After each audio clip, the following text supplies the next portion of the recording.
نعمتیں بانٹتا سمت وزی شان گیا، ساتھی منشی رحمت کا قلم دان گیا، ساتھی منشی رحمت کا قلم دان گیا، لے خبر جلد کی غیروں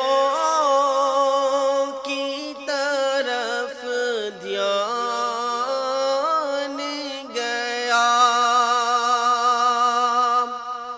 لے خبر جلد کی غیروں کی طرف دھیان گیا،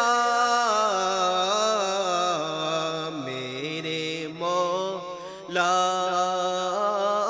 میرے آقا تیرے قربان گیا، میرے مولا میرے آقا تیرے قربان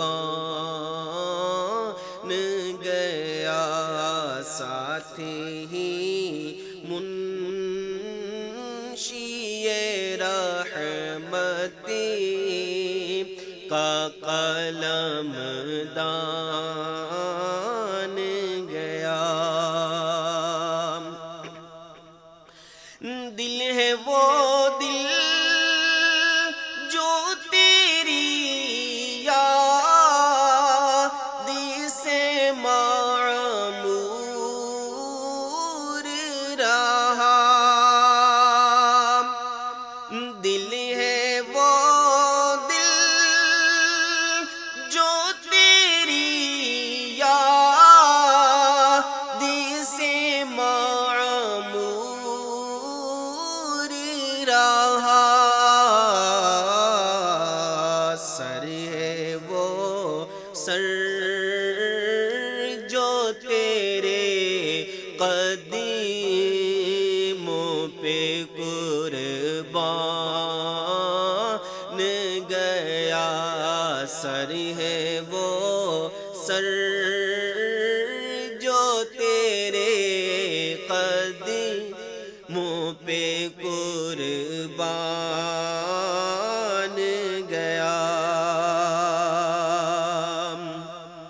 انہیں جانا انہیں مانا نہ رکھا غیر سے کام، انہیں جانا انہیں مانا نہ رکھا غیر سے کام، للہ الحمد میں دنیا سے مسلمان گیا، للہ الحمد میں دنیا سے مسلمان گیا، ساتھی منشی رحمت کا قلم دان گیا، آج لی ان کی پناہ جی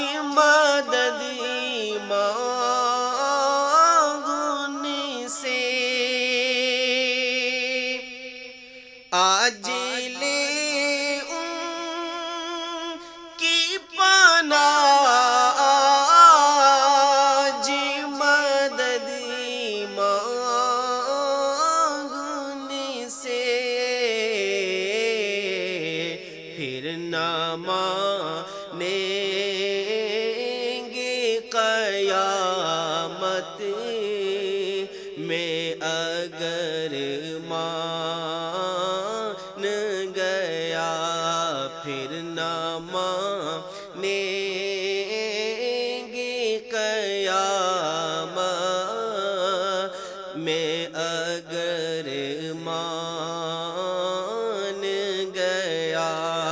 میرے مولا میرے آقا تیرے قربان گیا، جان و دل ہو شوخ ردی سبھی تو مدینے پہنچے، جان و دل ہو شوخ ردی سبھی تو مدینے پہنچے، تم نہیں چلتے رضا سا راتوں سامان گیا، تم نہیں چلتے رضا سا راتوں سامان گیا، میرے مولا میرے آقا تیرے قربان گیا۔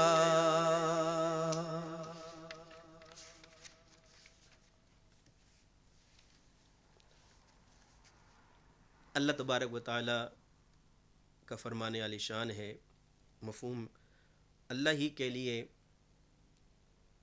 زمین اور آسمان کی سلطنت پیدا کرتا ہے، یعنی یہ اللہ ہی کے لیے ہے کہ وہ زمین اور آسمان کی سلطنت پیدا کرتا ہے، جو چاہے جسے چاہے بیٹیاں عطا فرما دے اور جسے چاہے بیٹے دے دے، یا دونوں ملا دے، بیٹے اور بیٹیاں، اور جسے چاہے وہ بانجھ کر دے، بے شک وہ علم والا ہے، قدرت والا ہے۔ اولاد ایک عظیم نعمت ہے، آنکھوں کی ٹھنڈک ہے، باعث سکون ہے، غموں کو مداوا ہے، کمزور ہوتے ہوئے بازوؤں کی قوت ہے، سرمایہ حیات بھی اور سرمایہ آخرت بھی، اور فطرتاً یہ انسان کی فطرت ہے کہ وہ اولاد کا طلبگار ہے، ہر انسان اولاد کا طلبگار ہے، اور ہر انسان کے دل میں اولاد کے حصول کی تمنا ہے۔ قرآن نے بھی اولاد کے حصول کے لیے دعا کرنے کا ذکر فرمایا، انبیاء علیہم الصلاۃ والسلام بھی حصول اولاد کے لیے دعائیں فرماتے تھے، دعائیں کرتے۔ چنانچہ قرآن پاک میں حضرت سیدنا زکریا علی نبینا و علیہ الصلاۃ والسلام کا ذکر کیا کہ آپ اللہ تبارک و تعالیٰ کی بارگاہ میں اولاد کے لیے دعا مانگ رہے ہیں۔ قال رب هب لی من لدنک ذریۃ طیبۃ، یعنی حضرت زکریا علیہ السلام نے عرض کی، اے میرے رب مجھے اپنے پاس سے ستھری اولاد دے، طیبۃ، ستھری اولاد دے۔ غور فرمائیں، سوچئے کہ نبی علیہ الصلاۃ والسلام کو کس چیز کی کمی ہے؟ لیکن نیک اولاد کی دعا حضرت زکریا علیہ الصلاۃ والسلام نے بھی کی، نیک اولاد کی دعا. اور ساتھ ساتھ جلیل القدر نبی یہ نظریہ بھی دے رہے ہیں کہ اولاد کی تڑپ اور تمنا کے ساتھ ساتھ نیک اولاد کے حصول کی دعا کی جائے، نیک اولاد کی حصول کی دعا کی جائے. اور اولاد واقعی عظیم نعمت ہے. جو لوگ اولاد کی نعمت سے محروم ہیں وہ کیسی تڑپ رکھتے ہیں، اور اس کا احساس صاحب اولاد نہیں کر سکتے، کیونکہ جو کسی نعمت سے محروم ہوتا ہے اکثر بیشتر اسے ہی نعمت کی قدر ہوتی ہے. آنکھ کی قدر معلوم کرنی ہو تو نبینا سے معلوم کیجیے، کان کی قدر معلوم کرنی ہو تو کسی بہرے سے پوچھیے، اپنے ٹانگوں کی قدر کرنی ہے تو کسی لوڑے لنگڑے سے پوچھیے. اللہ اکبر، آپ کو پتہ چل جائے گا کہ یہ کتنی عظیم نعمت ہے. اگر ہم مکمل احساس نہیں کر سکتے تو کم از کم اتنا غور کیا کریں کہ اولاد کتنی بڑی نعمت ہے کہ اللہ کے برگزیدہ نبی رب کی بارگاہ میں دعا کر رہے ہیں اور اللہ تعالیٰ ان کی دعا کو اپنے کلام قرآن پاک میں بھی فرمایا، جیسا کہ ابھی گزرا. اور اولاد کے حصول کے لیے کوشش بھی کرنی چاہیے اور دعا بھی لازمی ہے. جو میں نے آیت کریمہ پڑھی اس کی تفسیر کے اندر علماء کرام فرماتے ہیں کہ حقیقی شہنشاہ وہی ہے جسے چاہے حکومت بخش دے، جسے چاہے بادشاہی بخش دے، جسے بادشاہوں کو ظاہری بادشاہی بخشی. اولیاء اللہ کو جو ہے نا باطنی سلطنت عطا فرمائی. معلوم ہوا کہ یہ اولاد یا محض عطائے ربانی ہیں. بڑے قوی طاقتور لوگ، دولت مند لوگ اولاد سے محروم دیکھے گئے ہیں. ان کے پاس بہت پیسہ ہے، بہت مال و دولت ہے، لیکن ان کی اولاد نہیں ہے، اور کمزوروں کا گھر بیٹوں سے بھرا ہوا ہے. اللہ اکبر، یہ اللہ کی شان ہے. خیال رہے کہ بزرگوں اور اولیاء اللہ کی دعاؤں سے اولاد ملنا بھی رب کی عطا ہے. جیسے حضور صلی اللہ تعالیٰ علیہ وسلم کی دعا سے حضرت ابو طلحہ رضی اللہ تعالیٰ عنہ کا گھر اولاد سے بھر گیا. یہ سب صورتیں جو میں نے بیان کی ہیں یہ ہمارے انبیاء کرام علیہم الصلاۃ والسلام میں بھی پائی جاتی ہیں. چنانچہ حضرت لوط علیہ الصلاۃ والسلام اور حضرت شعیب علیہ السلام کے یہاں صرف لڑکیاں تھیں، لڑکے نہیں تھے. اور حضرت ابراہیم علیہ الصلاۃ والسلام کے صرف لڑکے تھے. ہمارے حضور نبی کریم صلی اللہ تعالیٰ علیہ وسلم کو اللہ تبارک و تعالیٰ نے لڑکے بھی عطا فرمائے اور لڑکیاں بھی عطا فرمائے. اور حضرت یحییٰ علیہ الصلاۃ والسلام اور حضرت عیسیٰ علیہ الصلاۃ والسلام کے اولاد نہیں تھی. اور حضرت آدم علیہ الصلاۃ والسلام کو صرف مٹی سے پیدا کیا، جن کے نہ باپ ہے نہ ماں. اور حضرت حوا علیہ السلام کو آدم علیہ الصلاۃ والسلام سے پیدا کیا، ان کی ماں نہیں. اور حضرت عیسیٰ علیہ الصلاۃ والسلام کو صرف عورت سے پیدا کیا، ان کا باپ نہیں. اور باقی تمام انسانوں کو مرد اور عورت کے ملاب سے پیدا کیا. اللہ اکبر. تو یہ بتانا مقصود تھا آج کی گفتگو میں، آج کے موضوع میں، کہ اولاد ایک عظیم نعمت ہے. اولاد کی تمنا چاہیے، اولاد کی تمنا کرنی چاہیے اور نیک اولاد کی تمنا کرنی چاہیے. اللہ تبارک و تعالی ہم سب کو نیک اولاد عطا فرمائے. جو بے اولاد ہیں انہیں اولاد نرینہ عطا فرمائے. آئیے آج ہم اپنے سوالوں کی طرف چلتے ہیں. انشاءاللہ عز و جل آپ کے سوالوں کا جواب دیا جائے گا، اور انشاءاللہ عز و جل جو آپ نے میسج کیے ہیں انشاءاللہ ان کا بھی جو ہے نا وہ جواب دیا جائے گا. جی سوال کیجیے، سوال کال چلائیے.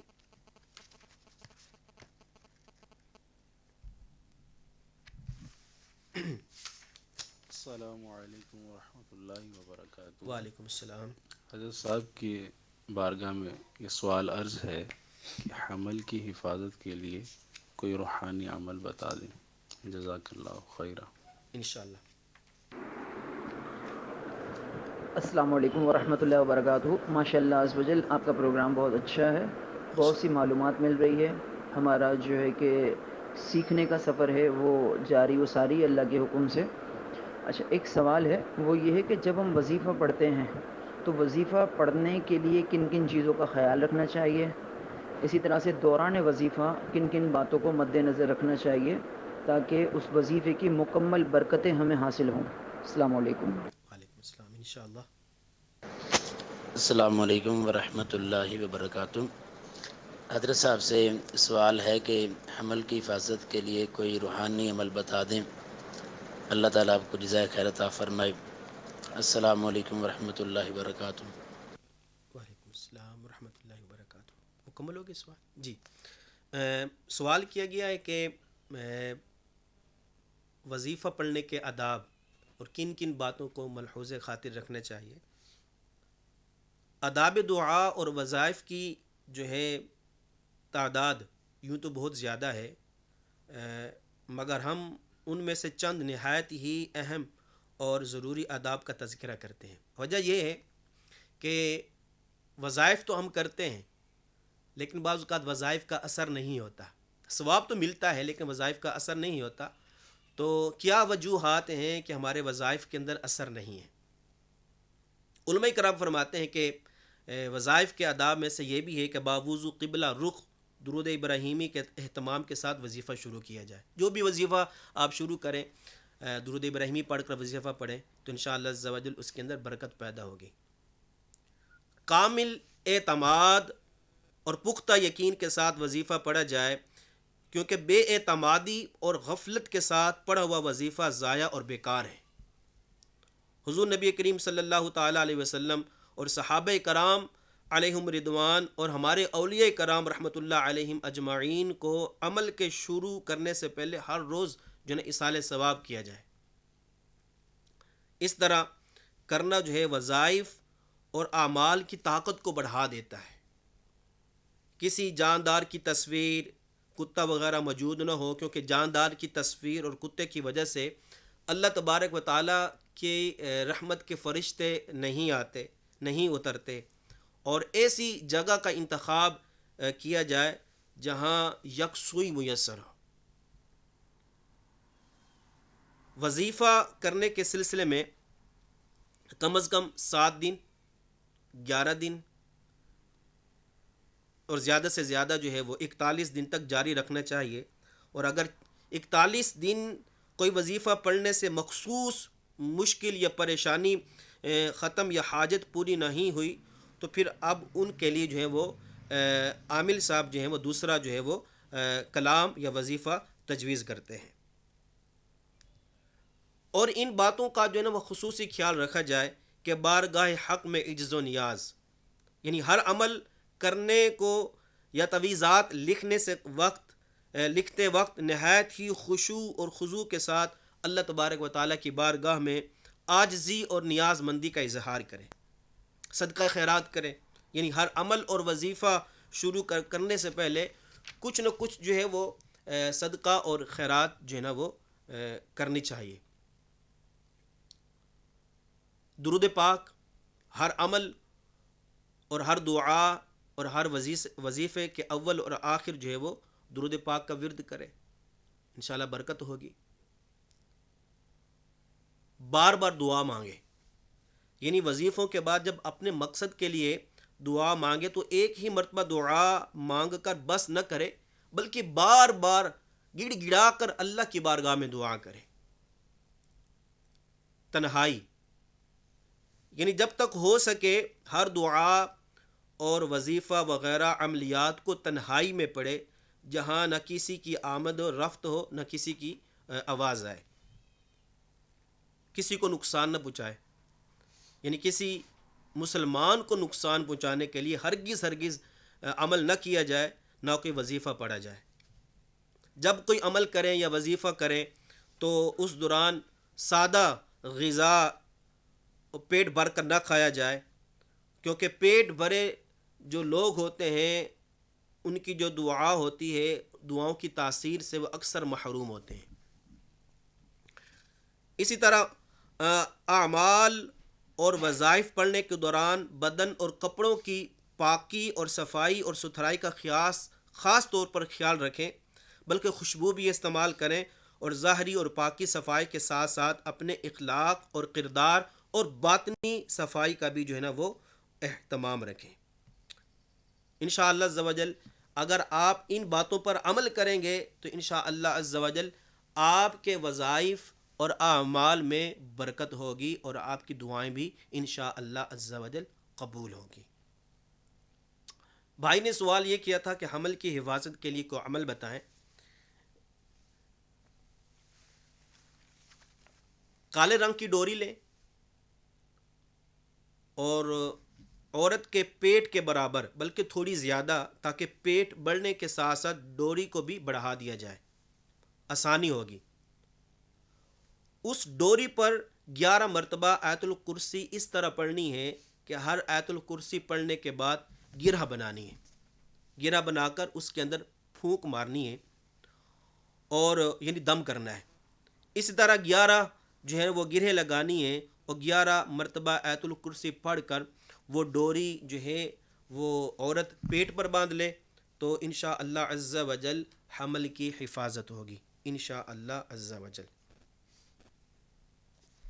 اچھا، ایک بھائی نے سوال کیا ہے اٹھرا کے متعلق۔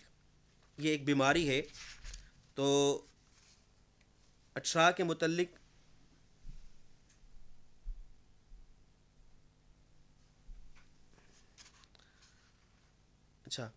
اٹھرا کے متعلق جو ہے نا وہ سوال کیا گیا ہے کہ اٹھرا اور اس کے روحانی جو ہے نا وہ روحانی علاج بتایا جائے۔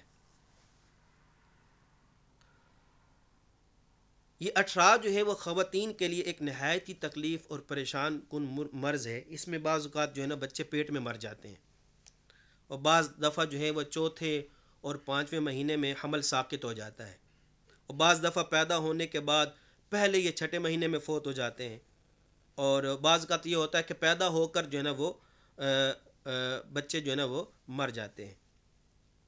اسی طرح پیدا ہو کر مرنے والے بچے عام طور پر آخر میں سبز رنگ کے دست کرتے ہوئے جان ہار دیتے ہیں، اور آخر میں ان کا رنگ بھی جو ہے نا وہ سبز پڑ جاتا ہے۔ بعض خواتین کو اس طرح کا اٹھرا ہوتا ہے کہ حمل لڑکے کا ہو تو ساقط ہو جائے گا، اور لڑکی کا ہو تو یہ پروان چڑھتا ہے، اور بچی بھی نارمل حالت میں پیدا ہوگی۔ بعض اوقات اس کے برعکس ہوتا ہے۔ ہمارے جو عاملین ہیں اور معالجین ہیں وہ کہتے ہیں کہ اٹھرا کی تقریباً جو ہے نا وہ 8 قسمیں ہیں، اللہ بہتر جانتا ہے۔ یہاں ہم اٹھرا کی اس صورت کا علاج بتاتے ہیں جس میں بچے پیدا ہونے کے بعد مر جاتے ہیں۔ ذرا غور سے سماعت فرمائیں، اگر ہو سکے تو لکھ لیں کہ اس کے لیے کیا کرنا ہے۔ 1.25 پاؤ اجوائن، جوائن بھی کہتے ہیں، اور 1.25 پاؤ کالی مرچ لے کر کسی بھی پیر کے روز، سموار کے روز ان پر 40 مرتبہ سورۃ الشمس والشمس وضحاہا پڑھیں، لیکن ہر بال اول آخر درود پاک پڑھ کر تلاوت کریں، اور ہر دفعہ جوائن اور مرچ پر دم کریں۔ ان دونوں چیزوں کو حاملہ خاتون حمل کے پہلے دن سے لے کر اس دن تک روزانہ بلا ناغہ نہار منہ کھاتی رہیں جب تک وہ بچے کا دودھ نہیں چھڑاتی، اور ضرورت کے مطابق وقتاً فوقتاً جوائن اور کالی مرچ کے اوپر مزید دم کر کے ساتھ اپنے پاس رکھ لیں۔ یہ عمل کریں گے تو انشاءاللہ عز و جل جو ہے نا وہ بچہ جو ہے نا وہ آپ کا محفوظ رہے گا۔ اسی طرح ایک اور مجرب عمل ہے کہ حمل کے ابتدائی 3 ماہ کے اندر یہ عمل کر لیں تو انشاءاللہ عز و جل حمل بھی سلامت رہے گا، اور بچہ پیدائش کے بعد بھی جو ہے نا وہ محفوظ رہے گا۔ ضرورت کے مطابق سیاہ مرچ اور اجوائن لے کر اول آخر درود پاک پڑھ کر 18ویں پارے کی پہلے رکوع کی یہ آیت ہے، ثم خلقنا النطفة علقة فخلقنا العلقة مضغة فخلقنا المضغة عظاما فقسونا العظام لحما ثم انشأناه خلقا آخر فتبارک اللہ احسن الخالقین، یہ 41 مرتبہ پڑھنا ہے. اور سورۃ الکافرون 7 مرتبہ، قل یا ایھا الکافرون. سورۃ المزمل 7 مرتبہ، اور سورہ علم نشرح 11 بار پڑھ کر یہ ان پر دم کر لیں. اب وہ خاتون کالی مرچ کے 7 دانے اور تھوڑی سی اجوائن روزانہ نہار منہ پانی کے ساتھ استعمال کریں. انشاءاللہ عز و جل حمل بھی محفوظ رہے گا اور پیدائش کے بعد بچہ بھی محفوظ رہے گا. اللہ تبارک و تعالیٰ سے دعا ہے کہ جن جن بہنوں کو یہ اٹھرا کی بیماری ہے، اللہ تبارک و تعالیٰ ان کو جو ہے نا وہ شفا عطا فرمائے. آئیے آپ کے سوالوں کی طرف چلتے ہیں. ایک بھائی کا سوال ہے کہ حضور یہ بتائیں کہ نیک حاجت کس طرح پوری ہو. تو نیک حاجت پوری ہونے کا وظیفہ، اگر کسی بندے کی حاجت پوری نہ ہوتی ہو تو اس کو چاہیے کہ نماز عصر مسجد میں باجماعت پڑھے، بہنیں گھر پر پڑھیں. نماز پڑھنے کے بعد 3 مرتبہ یہ عمل پڑھیں، اور اس عمل کو کم از کم آپ نے 11 دن پابندی کے ساتھ پڑھنا ہے، تو انشاءاللہ عز و جل نیک اور جائز حاجت پوری ہوگی. اول آخر درود پاک پڑھ کر یہ آپ نے یہ عمل کرنا ہے: یا حی یا حلیم یا عزیز یا کریم اقضی حاجتی بحق ایاک نعبد و ایاک نستعین. تو یہ نیک حاجت پوری ہونے کا وظیفہ ہے، بڑا مجرب عمل ہے، آپ اس کو ضرور کیجیے گا.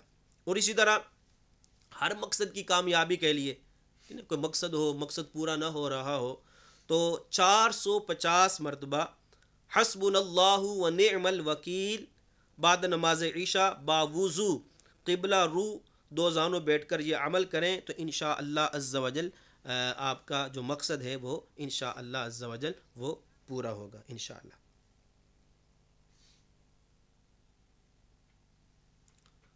ایک بہن نے سوال کیا ہے کہ لڑکی کی شادی کے لیے کوئی وظیفہ بتا دیں.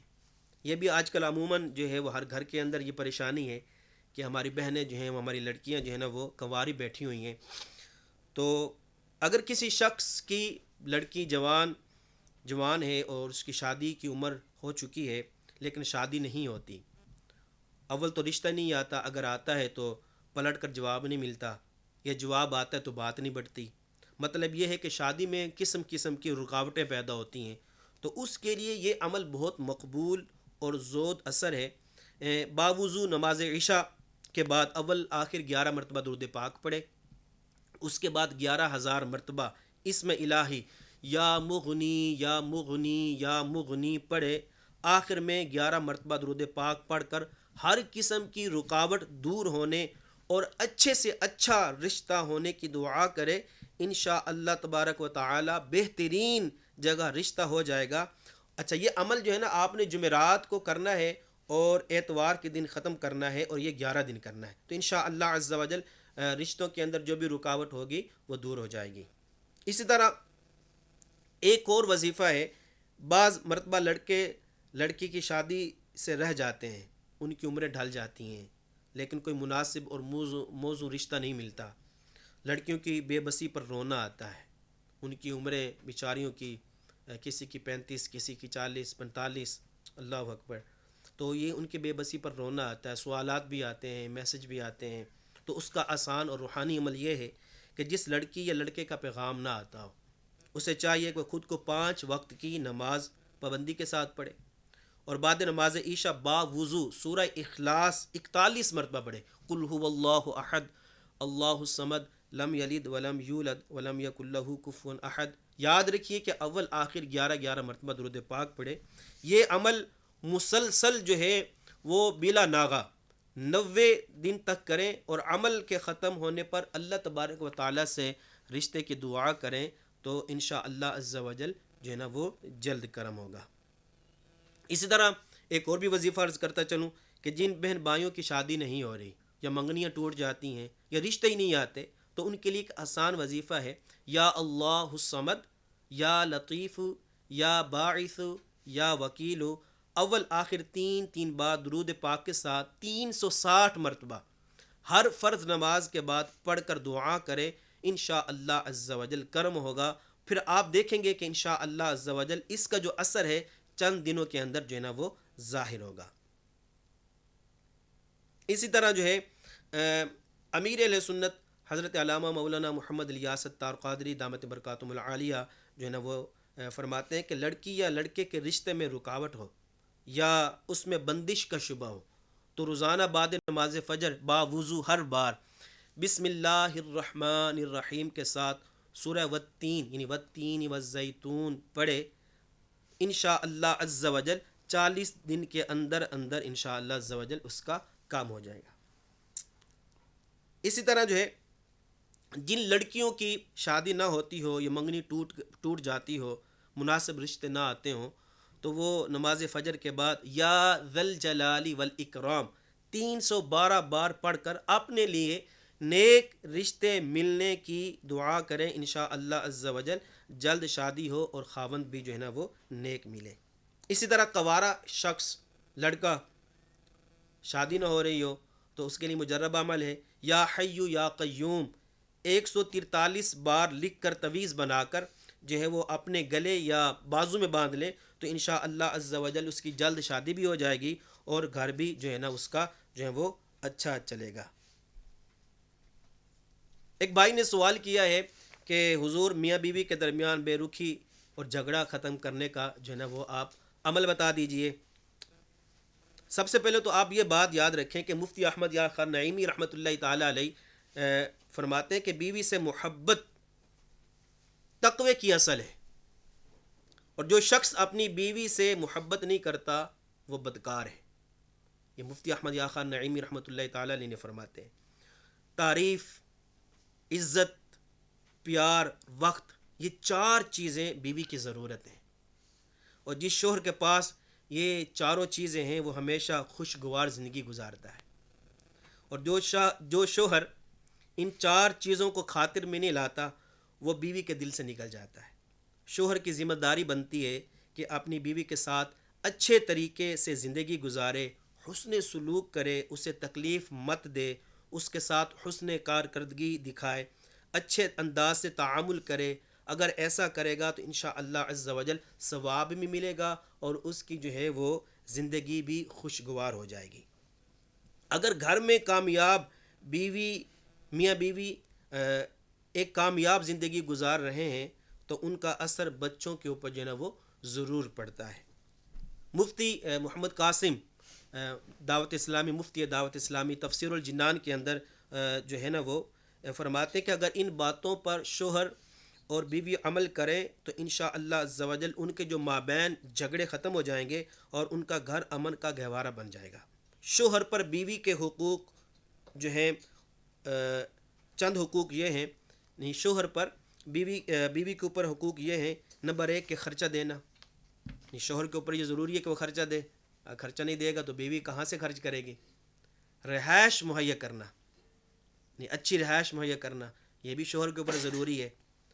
اچھے طریقے سے گزارا کرنا، نیک باتوں، حیا اور پردے کی تعلیم دیتے رہنا، اور ان کی خلاف ورزی کرنے پر سختی سے منع کرنا، یہ بھی شوہر کے حقوق ہے۔ جب تک شریعت منع نہ کرے ہر جائز بات میں اپنی بیوی کی دل جوئی کرنا اور اس کی طرف سے پہنچنے والی تکلیف پر صبر کرنا، اگرچہ یہ عورت کا حق نہیں ہے۔ اور اسی طرح بیوی پر شوہر کے حقوق یہ ہیں کہ ازواجی تعلقات میں مطلقاً شوہر کی اطاعت کرنا، اس کی عزت کی سختی سے جو ہے نا وہ حفاظت کرنا، اس کے مال کی حفاظت کرنا، ہر بات میں خیر کا پہلو تلاش کرنا اور اس کی خیر خواہی کرنا، ہر وقت جائز امور میں اس کی خوشی چاہنا، اسے اپنا سردار جاننا۔ اگر سردار جانے گی تو خود سردار نہیں بنے گی۔ شوہر کو نام لے کر نہ پکارنا، یہ عموماً ہمارے ہاں یہ ایک رائج ہے، شوہر کو نام لے کر پکارا جاتا ہے، تو منع فرماتے علماء کرام، سختی جو ہے نا وہ گھر کے اندر جو ہے وہ لڑائی جھگڑا پیدا ہونے کا خطرہ ہوتا ہے، تو ان کی کنیت سے پکار دیا جائے، یا فلاں کے ابو یا فلاں کے بھائی۔ کسی سے بلا وجہ شکایت نہ کرنا، اور خدا توفیق دے تو وجہ ہونے کے باوجود بھی شکایت نہ کرنا۔ اگر کوئی وجہ بھی ہے نا تو پھر بھی جو ہے نا وہ شوہر کی شکایت نہیں کرنی چاہیے، اور اس کی اجازت کے بغیر 8ویں دن سے پہلے والدین یا 1 سال سے پہلے دیگر محارم کے یہاں نہ جانا۔ اگر وہ ناراض ہو جائیں، شوہر ناراض ہو جائیں، تو اس کی بہت خوشامد کر کے منانا۔ تو یہ اگر جو ہیں چند حقوق جو ہیں، اس کو اعلیٰ حضرت امام علیہ سنت الشاہ امام احمد رضا خان بریلوی رحمۃ اللہ تعالیٰ علیہ نے فتاوی رضویہ کے اندر بھی جو ہے نقل فرمایا ہے۔ اگر ہم ان میاں بیوی ان چند حقوق کو اختیار کریں گے، ان پر عمل کریں گے، تو انشاءاللہ عز و جل ہمارا جو گھر ہے وہ خوشگوار، زندگی کا ایک خوشگوار جو ہے وہ بن جائے گا۔ ہمارے گھر کے اندر اتفاق ہوگا، محبتیں ہوں گی۔ اگر ہمارے اندر اتفاق اور محبتیں ہوں گی تو انشاءاللہ عز و جل ہمارے بچوں کے اوپر بھی انشاءاللہ عز و جل یہ ان چیزوں کا اثر پڑے گا۔ آئیے ایک روحانی عمل بتاتا ہوں، پھر انشاءاللہ عز و جل ہم اگلے پروگرام کی طرف چلتے ہیں۔ فرماتے کہ اگر جو ہے وہ شوہر سے بیوی کم محبت کرتی ہو، ہوتا ایسا نہیں ہے، لیکن اگر کم محبت کرتی ہو تو شوہر روزانہ بعد نماز عصر باوضو منہ میں مصری کی چھوٹی سی ڈلی رکھ کر یا ودود 101 بار پڑھ کر اپنی بیوی کا تصور باندھ کر اس کے سینے پر دم کرے، اور اگر شوہر محبت کم کرتا ہو تو بیوی یہی عمل کرے، انشاءاللہ عز و جل میاں بیوی ایک دوسرے سے محبت کرنے لگیں گے۔ یاد رکھیے کہ یہ عمل صرف میاں بیوی کی محبت کے لیے ہے، اور چپکے سے کرنا ہے، نہ میاں بیوی ایک دوسرے کو نہیں بتانا، یہ نہ ہو کہ وہ بتائیں گے تو غلط فہمی پیدا ہو جائے گی، کچھ اور ہو جائے گا۔ اسی طرح اگر خاوند جو ہے بری عادت کا شکار ہو اور گھر میں ہر وقت لڑائی جھگڑا رہتا ہو، نا اتفاقی رہتی ہو، تو بیوی ہر بار بسم اللہ الرحمن الرحیم کے ساتھ 11 مرتبہ سورہ فاتحہ الحمدللہ رب العالمین الرحمن الرحیم پڑھ کر پانی پر دم کر کے پھر اپنے شوہر کو پلائے، انشاءاللہ عز و جل شوہر جو ہے وہ نیکی کے راستے پر گامزن ہو جائے گا۔ اور جب جو ہے موقع ملے یہ عمل کر لیا جائے، دم کیا ہوا پانی جو ہے نا، پانی وہ کولر کے اندر بھی ڈال سکتے ہیں تاکہ سب گھر والے جو ہے نا وہ پئیں، تو انشاءاللہ عز و جل پورے گھر کے اندر جو ہے نا وہ اتفاق اور محبت پیدا ہوگی۔ اللہ تبارک و تعالیٰ سے دعا ہے کہ ہم سب کو عمل کرنے کی توفیق عطا فرمائے۔ آمین بجاہ نبی الامین صلی اللہ تعالیٰ علیہ وسلم۔